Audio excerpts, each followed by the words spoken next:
हमारे साथ फरफाद से पधारे हुए विनय कुमार अग्रवाल जी, हमारे चाचा जी हैं। आपका भारतीय अध्यात्म के ऊपर बहुत ही अच्छी पकड़ है और जितने भी हमारे ग्रंथ हैं, वेद, उपनिषद, गीता, सभी का मर्म चाचा जी ने हृदयंगम किया हुआ है। तो स्वागत है आपका। चाचा जी, ये बताइए कि जैसे आपने जीवन में इतना अनुभव प्राप्त किया है, तो अगर हम आपसे ये कहें कि जो आज का युवक है उसको अपने जीवन को कैसे रखना चाहिए जिससे कि वो खुश भी रहे और सफल रहे? इसमें सबसे बड़ी समस्या ये है कि हम अपने आप को जानते नहीं, और जब अपने आप को नहीं जानते हैं तो अपना जीवन का लक्ष्य भी नहीं है, और लक्ष्य न जानने के कारण हम भौतिक जीवन को जीते रहते हैं और उसका कोई भी अंत नहीं होता है। अंत तो होता वह सारी समृद्धि जिसे हम समृद्धि के नाम से जीवन भर एकत्र करते हैं, उसका कोई भी उपयोग नहीं हो पाता। क्यों नहीं उपयोग हो पाता? कि जब तक हम उसको इकट्ठा करते हैं तब तक इतना समय निकल जाता है कि हम उसको उपयोग में लाने की स्थिति नहीं रहती। हमारा जो शरीर है वह उसको उपयोग करने लायक नहीं रहता है। तो सबसे बड़ी समस्या ये है कि हमने अपने आप को अभी तक जाना ही नहीं। हम इस शरीर को ही अपना शरीर मानते हैं और इसी को संतुष्ट करने में पूरा का पूरा जीवन लगा देंगे। हमारी जो शिक्षा पद्धति है उसमें भी हमें खाली इस बात का ज्ञान दिया जाता है कि हम किस प्रकार से अधिक पैसा एकत्र करें, और उसको उपयोग तो करने का सवाल ही नहीं है। पैसा भाई जो भी ज्यादा पैसा हम एकत्र कर लेंगे वह आप अपने लिए नहीं कर रहे हैं, वह दूसरों के उपयोग में आ सकता है और उसका फायदा आपको है ही नहीं। तो सबसे बड़ी जो हम अगर कहना चाहें समाज के लिए, सबसे पहले वह अपने आप को जाने। जब व्यक्ति अपने आप को जान लेता है तो फिर वह इस मोह से निकल जाता है कि हमें और अधिक एकत्र करना। अब जानने में क्या है, क्या जानेगा? जानने में उसको सबसे पहले अपने आप को ही जानना पड़ेगा कि मैं कौन हूँ। तो चाचा जी ने ये बताया कि आदमी अपने जीवन भर पैसे कमाने के चक्कर में रहता है, लेकिन जो उसका जीवन का लक्ष्य होना चाहिए उसको वो नहीं जानता, वो अपने आप को नहीं जानता, जिसके कारण जब उसको समय पूरा बीत जाता है तो उस पैसे का, भौतिक चीजों का कोई उपयोग बचता नहीं। तो चाचा ये बताइए, जैसे आदमी है, अब कहा तो ये जाता है कि भूखे पेट ना होए तो पाला जरूर अपनी कंठी माला। तो अब अगर वो पैसे भी नहीं हो, पैसे की उपयोगिता तो बहुत है। जिसके पास पैसा आ जाता है वो तो ये बात कर सकता है, लेकिन जिसके पास बिल्कुल पैसा नहीं है तो वो तो अगर कहे कि अपने आप को जानो तो बड़ा मुश्किल चीज है। तो आप ये बताइए कैसे बैलेंस करके कैसे चले जो कि दोनों चीजें ही उसको प्राप्त। बिल्कुल ठीक, आपने बहुत अच्छी बात की है। भाई देखिए, सबसे पहले केवल ये है कि जब अपने आप को जान लेगा तो स्वयं ही बैलेंस हो जाएगा। अब क्या जानना है? जानना ये है कि मैं ये शरीर नहीं हूँ, मैं जीव हूँ। ये सबसे बड़ी समस्या क्या है कि हम कहते हैं कि मैं हूँ, ये शरीर हूँ, लेकिन शरीर वो नहीं है, वो जीव है। तो जब वो अपने आप को जानता है जीव है, अब जीव के मतलब क्या हुआ कि वह आने जाने वाला है, उसे ये शरीर मिला है। ग्रंथों में भी सारे तुलसीदास जी ने भी ये कहा है, बड़े भाग मानुष तन पावा, मतलब उसने पाया है। ये तो किसने पाया? जीव ने पाया। तो यह कॉन्सेप्ट यदि आ जाए कि मैं जीव हूँ और इस शरीर में आया हूँ तो उसकी बहुत सी समस्याएं स्वयं सुलझ जाती। तो चाचा जी ने बताया कि आपको इस बात को समझना पड़ेगा कि आप इस पृथ्वी पर आए हो और एक जीव को इस बात को समझो, आप शरीर नहीं। लेकिन चाचा जी ये बताइए कि जैसे अगर मैं शरीर नहीं, ठीक है, और मैं जीव हूँ, लेकिन शरीर की आवश्यकताएं होती हैं, ठीक है, तो उन आवश्यकताओं को पूरा करना भी आवश्यक है, ठीक है। तो अब इसमें आप किस प्रकार से, क्योंकि ये बड़ा ही मुझे तो जो लगता है कि यही लगता है कि भाई सब तरफ मैं हूँ, कोई जीव है, तो ये जीव को हम एक माने या अनेक माने? नहीं, जीव एक, सब तरफ मैं हूँ, ये स्थिति पैदा होती है आत्मा की। आत्मा और जीव में दोनों में फर्क है। आत्मा सर्वत्र व्याप्त जो चैतन्य है वो आत्मा है, वो न कहीं आती है न जाती है। लेकिन जीव आता है जाता है शरीर से। इस समय देखिए, इस समय मृत्यु होती है, तो मृत्यु क्या चीज? हम लोग मृत्यु को ये मानते हैं कि बहुत बड़ी नुकसान हो गया, लेकिन ऐसा नहीं है। मृत्यु एक तरीके का वरदान है कि वह दोबारा दूसरी शरीर धारण कर लेगा। तो यदि मान लीजिए हम इसको ये मान के चलते हैं कि ये जो जीवन मिला है, ये जीवन एक प्रकार का क्लास है, इस क्लास में हमें पास होके आगे वाली क्लास पकड़नी है, तब फिर वो बात यहाँ से बात शुरू हो जाएगी। अभी हमारा सबसे बड़ा कंसंट्रेशन ये होता है कि ये शरीर मिला है और इसके लिए भोग विलास का काम करते करते हम मर जाते हैं, और मरना ये समझते हैं कि हम बहुत बड़ी नुकसान हो गया। जो परिवार वाले हैं वो भी समझते हैं कि मर गया तो बहुत नुकसान हो गया, लेकिन ऐसा नहीं है। वह तो मात्र एक वस्त्र बदल रहा है। तो जब उसकी एक कॉन्सेप्ट हो जाती है कि नहीं भाई, ये तो वस्त्र है और इसको थोड़े दिन के लिए मिला है, और मिला किस लिए है कि जैसे हमें जो भी हमारी उच्चतम स्थिति है उसको प्राप्त करने के लिए शरीर मिला है। अच्छा, बहुत से लोगों को ये भी अंदाजा नहीं है कि शरीर के बाद में क्या होता है। शरीर के बाद में देखिए, ऐसे 5 तत्वों से शरीर बना था, उसमें 2 तत्व पृथ्वी और जल, ये तो यहीं रह जाते हैं, लेकिन 3 तत्वों से बना हुआ शरीर आत्मलोक में फिर से रहता है, और वहां पर उसको मौका दिया जाता है। देखिए, 2 तरीके के शरीर पाने की बात होती है। एक तो ये है कि उसे कुछ होश ही नहीं है। जिसे होश ही नहीं है वो तो अपने कर्मों के हिसाब से और वासना के हिसाब से नया शरीर प्राप्त करता है, उसमें उसे कुछ मालूम ही नहीं रहता।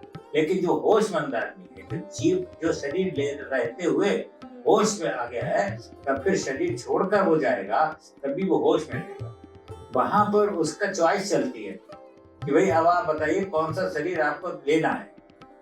तो अगर वो पहले से ये तय कर लेता है कि भाई हाँ, हमें ये शरीर प्राप्त करना, आगे हमें इस क्लास में जाना है, तो उसके लिए बड़ा आसान हो जाता है। लेकिन यदि वो तय ही नहीं करता है तो फिर उसके लिए बड़ा एक तरीके की प्रॉब्लम होती है कि अब हम कौन सा तय करें, क्या करें हम। तो ये बात यदि पहले से वो जान ले पूरी तरीके से, तो उसके लिए बड़ा आसान है कि भाई हमने एक जैसे कीड़ा निवासन चेता हुआ है, वस्त्र हमने भी छोड़ा है, मरना नहीं। पहली बात तो ये बिल्कुल दिमाग से निकाल दे कि मैं मरूंगा, क्योंकि वो मर ही नहीं सकता।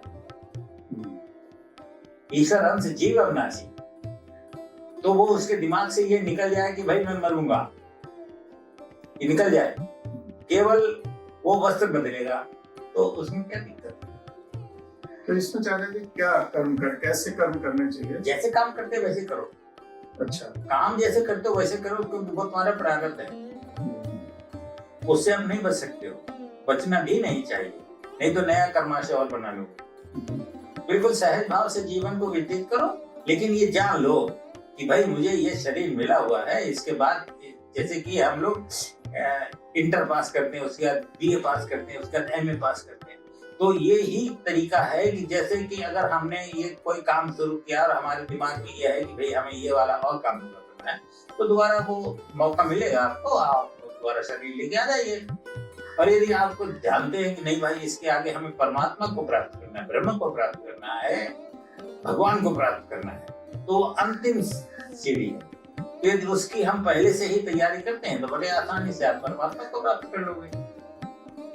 तो चाचा जी ने बताया कि परमात्मा को प्राप्त करना बहुत कठिन है। नहीं, बिल्कुल नहीं। अगर आप अपने आप को जान लें, और कर्म तो करना ही है, आप कर्म नहीं छोड़ सकते हो, कर्म फल का त्याग कर सकते हो, ऐसा गीता में लिखा है। तो ये बताइए कि अगर जैसे किसी को, आपको इस पथ पर चलना है और युवक है, जैसे एक 20 साल का युवक है, तो किस प्रकार की अपनी दिनचर्या रखे जो कि इस पथ पर चल पाए? क्योंकि आजकल हम देखते हैं जो युवक है वो काफी, उसको स्पिरिचुअलिज्म समझ में नहीं आती, उसको लगता है कि क्या बेकार की बात है ये, क्या भगवान की बात है, क्या ये नपुंसक है। तो वो आप बताइए कि कैसे प्रैक्टिकली हमारे ग्रंथों में जो गाइडेंस दिया गया है उसको आप बहुत सरल शब्दों में उस 20 वर्ष के युवक के लिए प्रस्तुत कर रहे हैं। देखिए, बात आपने इतनी बढ़िया की है कि ज्यादातर युवक इस बात को समझ ही नहीं रहे हैं कि हम आखिरकार ये हम हैं क्या। और ये बात समझ, देखिए हमारी जो शिक्षा पद्धति है ना, उसमें इस बात को लाया ही नहीं है। ये वो शुरू से ये बात बताते कि देखिए ये मनुष्य शरीर तुम्हें मिला हुआ है और इसके द्वारा तुम्हें ये काम करना है। तो उसको पहले से ही एक गाइडलाइन रहेगी कि आखिरकार हम इस जीवन के द्वारा हमें क्या करना है।